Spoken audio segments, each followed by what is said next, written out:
Hi guys, good afternoon. So this is Sir Pete's Travel. Ayan.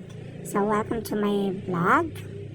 Andito po ako ngayon sa Acapulco Beach Resort here in San Fernando, La Union. So I'm watching sunset. May nakapagsabi sa akin kasi na mas maganda daw manood ng sunset dito sa Acapulco. So trinay ko and my God, natuwa ako at nagagalak.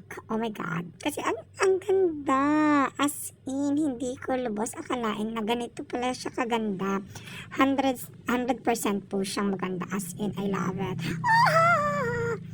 Ayan, so, tapos hindi pa siya crowded. Sabi nga nila, underrated daw kasi hindi daw masyadong pinupuntahan. Guys, sa totoo lang, try nyo puntahan ito. Ang ganda. As in, super duper experience. Ayan.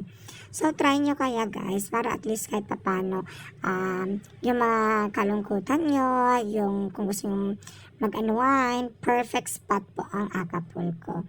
Ayan don't forget to follow, like, and share my video, Sir Pete's Travel po.